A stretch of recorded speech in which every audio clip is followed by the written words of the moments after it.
We'll be reading I Had Trouble Getting to Solla Sollew by Dr. Seuss.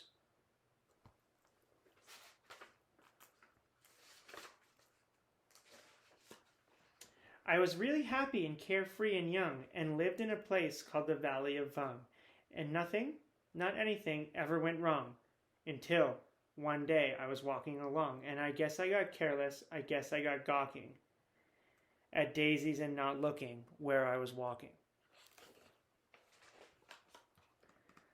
And that's how it started. Sock! What a shock! I stubbed my big toe on a very hard rock, and I flew through the air, and I went for a sail, and I sprained the main bone in the hip of my tail. Now I never ever had any troubles before, so I said to myself, I don't want any more. If I watch out for rocks with my eyes straight ahead, I'll keep out of trouble forever, I said. But watching ahead, well, it just didn't work. I was watching those rocks, and then I felt a hard jerk. A very fresh, green-headed Quilligan quail sneaked up in the back and went after my tail. And I learned there are troubles of more than one kind. Some come from ahead, and some come from behind. So I said to myself, now I'll just have to start to be twice as careful and be twice as smart. I'll watch out for trouble in the front and back sections by aiming my eyeballs in different directions. I found this to be a quite difficult stunt, but I was safe for now, both in the back and in the front. Then new troubles came from above and below, a skirts at my neck and a skrink at my toe. And now I was really in trouble, you know. The rocks in the quail, the skirts in the skrink. I had so many troubles, I just couldn't think. There I was, all completely surrounded by trouble, when a chap rumbled up in a one-wheeler wubble. Young fellow, he said, what has happened to you has happened to me, and to other folks too. So I'll tell you what I have decided to do. I'm off to the city of Solla Sollew, on the banks of the beautiful river Wahoo, where there are never have troubles, at least very few. It is not very far, and my camel is strong. He'll get us there fast. So hop on, come along. I jumped up behind him, then all through the day, the wubble wubbled in a wubblesome way. The road got more bumpy, more rocky, more tricky. By midnight, I tell you, my stomach felt icky.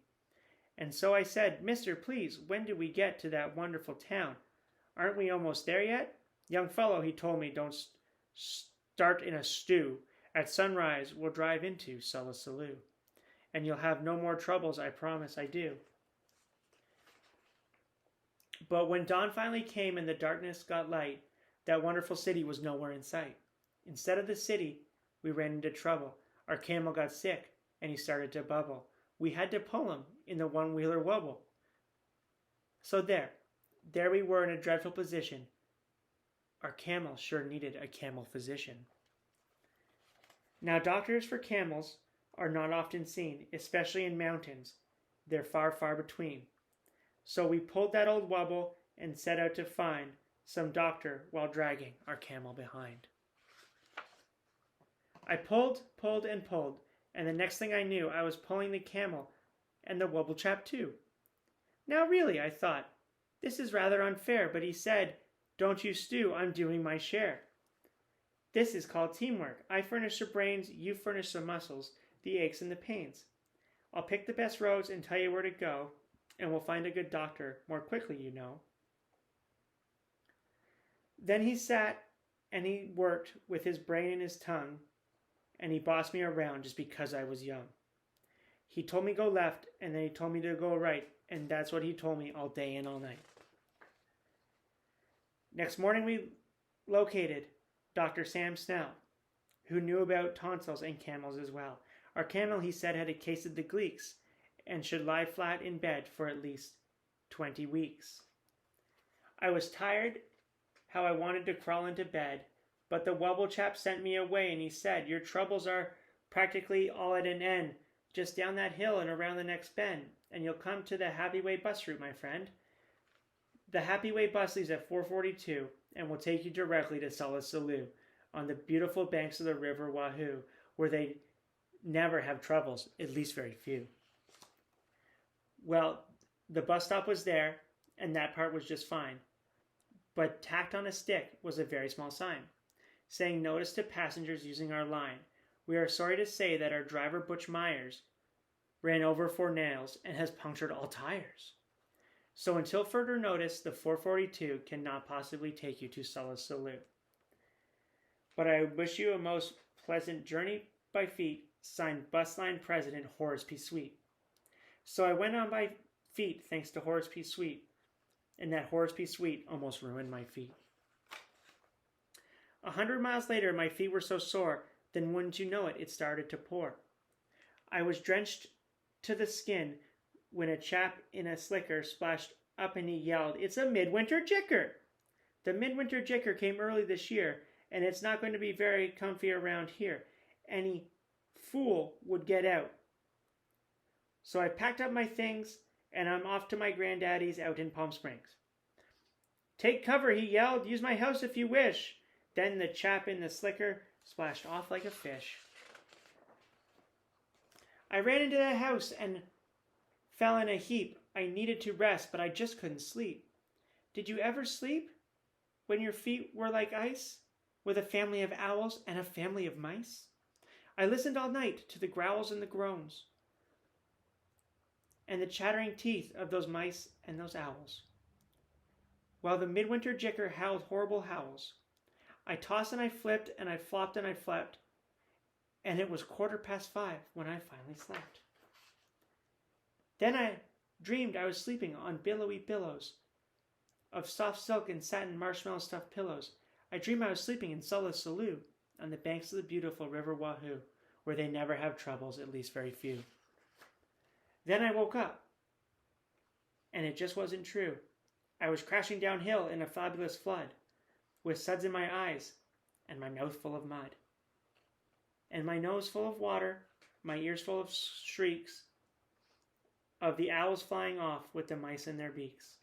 And I said to myself, now I don't see why troubles like this have to happen to me. I floated 12 days without toothpaste or soap. I practically almost had given up hope, when someone up high shouted, "Here, catch the rope!" Then I knew that my troubles had come to an end, and I climbed up the rope, calling, "Thank you, my friend." I got to the top, but he wasn't a friend, and I saw that my troubles were not at an end. A big man on a horse scared me out of my wits. He bellowed, "I'm General Genghis Khan Schmitz. There's a war going on, and it's time that you knew.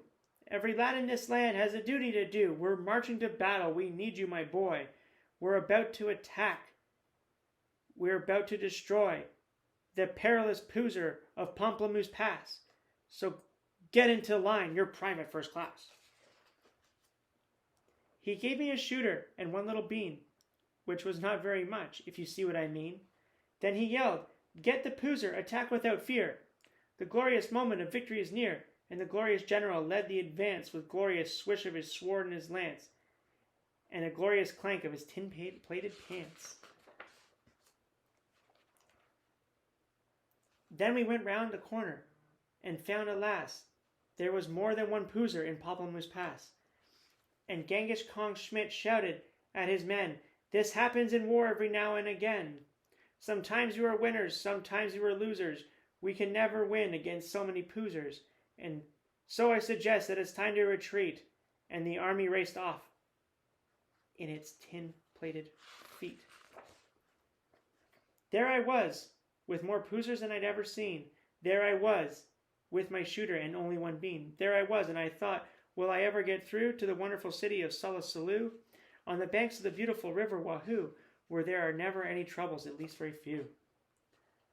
I had terrible trouble in staying alive, and then I saw an old pipe that said vent number 5. I didn't have time to find out what that meant, but the vent had a hole, and that's where I went. Well, That vent where I went was sort of a funnel, and it led me down into a frightful black tunnel. And traffic down there was a mess, I must say, with billions of birds going all the wrong way. They bumped me with bikes, and they banged me with dishes. I ran into ladders, bed, bottles, and fishes. I skidded on garbage. I fell on a horn. Troubles I'd wished I'd never been born. I was down there 3 days in that bird-filled-up place. At least 8,000 times I smelled smack on my face. I injured 3 fingers, both thumbs and both lips. My shin bone, my backbone, my wishbone, and hips. What's more, I was starved. I had nothing to eat. And damp. Was it damp? I grew moss on my feet. Then just when I thought I couldn't stand no more, by chance I discovered a tiny trap door. I popped my head out. The great sky was sky blue. And I knew from the flowers that I'd finally come through to the banks of the beautiful river Wahoo. I couldn't be far from Solla Sollew. There I was, with its glittering towers in the air. I'd made it. I'd done it. At last I was there. And I knew that I'd left my troubles behind when a chap at the doorway shimmered and shined, waved me a wave that was friendly and kind. Welcome, he said, and gave me his hand. Welcome, my son, to this beautiful land. Welcome to sweet, sunny Solla Sollew, where we never have troubles, at least very few. As a matter of fact, we have just one. Imagine, just one little trouble, my son. And this one little trouble, as you will now see, is the one little trouble I have with this key. There is only one door into Solla Sollew, and we have a key-slapping slipper, we do. This troublesome slipper moved into my door 2 weeks ago Tuesday at 3:45.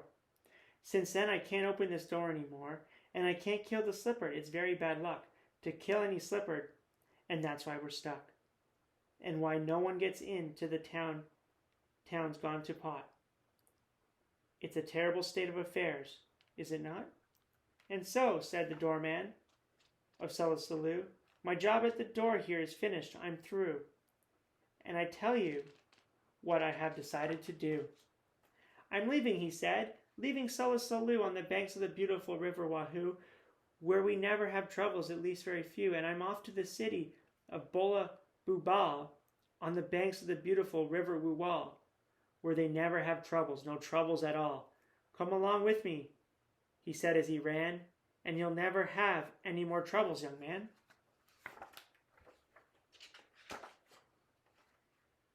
I'd have no troubles, that's what the man said. So I started to go, but I didn't instead. I did some quick thinking inside of my head.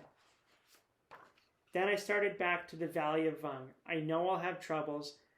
I'll maybe get stung. I'll always have troubles. I'll maybe get bit by a green-headed quail on the place where I sit. But I've bought a big bat. I'm all ready, you see. Now my troubles are going to have troubles with me.